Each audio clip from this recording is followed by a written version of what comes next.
the On TV studio. It's Shae with you, and I have a very special guest in the studio, Evergrace Davis. What's up? Hey, what's up? How you doing? Good. How are you? I'm awesome. I'm amazing. Yes. This is great. So you are a published author. Tell me how you got into writing. How did this come about? Oh my gosh.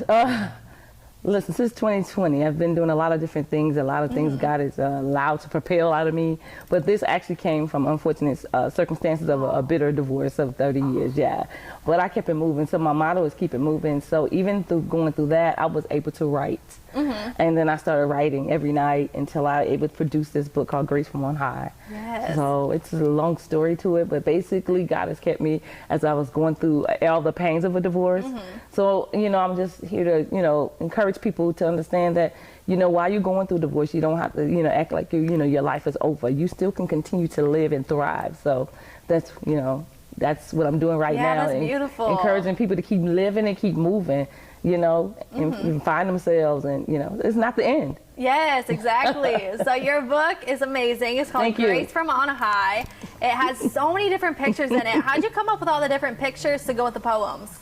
Oh gosh, I just started looking around and said, you know, I wanted to be alive, come alive. I didn't want a dreadful book, you know, just sad and gloom. I wanted to be light. I Black and white. Yours black is all and color. white. I wanted Yes. to color. I wanted to bounce. I wanted to just let people understand that it doesn't have to be this way. And I wanted it in all color, and and I wanted it in all color. So, you know, it might have cost a little bit more to do it, but it was worth the value of it. And I wanted the good print. I wanted just everything, because when you do things, you do it in quality.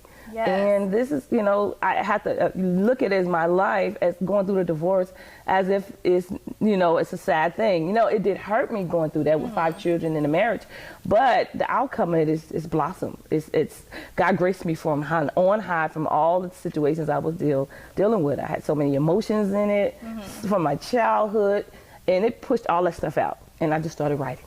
And I just started writing. 3 o'clock in the morning, just started writing and writing and writing. Wow. Before you know it, I had 70 poems. And I was like, okay. And then I was inspired by God to go ahead and start put it in the book. Yes. So you have 70 poems in this book. In this book. But you have so many more that you've written. I already know by talking to you. How many poems do you think you've written so far? It's in the hundreds right now. Wow. But I didn't just start writing. I'm a newbie with the writing, because I never thought I would ever be a poet. You know, I did a lot of other things, like so I was TV show host, and then I started speaking, I did a lot of my workout fitness with Keep It Moving with Grace. So my motto is to keep it moving. And so no matter what goes on in my life, I have to keep it moving. And so this inspired me that when you go through divorce, you still got to keep it moving. And so that's what happened. I couldn't sit down, and God wouldn't let me sit down. My friends and my wonderful support system would not let me sit down. Yes, and you are very lively. I love your energy. I feel like anybody that talks to you just knows that you are so incredible. How do you feel like you come from within to have all this energy? You know what? You know, it's just gifted. I didn't think I had any gifts. I didn't think I could do anything. When I was growing up, I didn't think I had no hope that, you know, what is it can I do? I didn't value myself. But once I realized the value that I am, that the qualities I do have, you have to put them out and let everybody see. It's not like you're bragging. It's just, this is who I am. And I do it all with a smile, because my smile is my motto. While I was going through this, I smiled so that I can let people know that you still can smile through the pain. Yes. Through the pain, because so one day it's going to get better to the point that it won't hurt you as much. I got a poem in here called After a While. It won't hurt you after a while as much as it did before, when it first shocked you and, you know, your life got turned upside down. So I'm trying to let people know that you can your life can be turned around, and it doesn't have to be like this, you know, and God can bring you out of whatever you're going through. And God graced me from on high, because it was his strength that graced me while I was going through. It was hard, but I persevered. I love it. I love it. Now let's talk a little bit more about the poems that you have in your book. When people go through the whole entire book, is it something that you should read from here to end, or is there like a certain order you think you should go in? Well, you know, it starts from a childhood to where I'm at today. Okay. But if you look at it, you can pick anything you want, because it deals with, you can just flip through, because my table of contents will tell you that I have, you know, so many different things. Like, it starts with my births to triggers, because people got triggers. If they want to say that I'm dealing with a trigger, all they got to do is just look in the part where it says triggers, and you can find yourself in it, so you can be healed. Yeah, so to different God's character, healing time, God and me, and being raised up.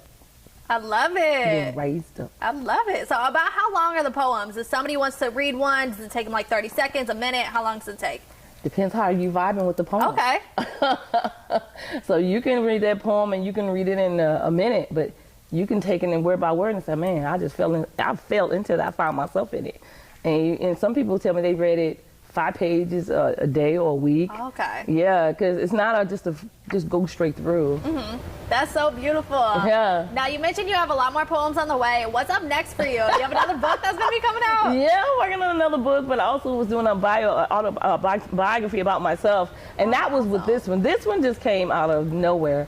So yes, I do have another book, a companion. It won't be exactly this one. Mm-hmm. A little bit more in it, a little bit more intense, a little bit more some stuff going on with it that I've already written. So. Oh, I'm excited for it. Yeah. Now, where can people find you on social media? They can find me at, you can find me on Facebook, all the social outlets. Keep It Moving with Grace. That's really what they find me at. I'm on IG and I'm on TikTok. You can find me there. And you can find me under Evergrace Davis, or you can find me Keep It Moving with Grace page on Facebook as well. You can reach out to me, Keep It Moving with Grace. Well, it's Keep It Moving because the G on the Keep It Moving is silent. Okay. At Gmail, and you also can find me at evergracedavis@hotmail.com. Okay, and your book, Grace from On High, where can people buy it at? Oh, you can find Everywhere. it. It's on Amazon. It's on Walmart. It's on Books and Noble. It's on. It's even international. It's in Denmark and Awesome. Germany and Hungary. Yes. That's incredible. Well, thank you so much. Thank you. Evergrace Davis right here in the ITV studio. Make sure you keep it locked right here to ITV. I don't want you to miss a single second.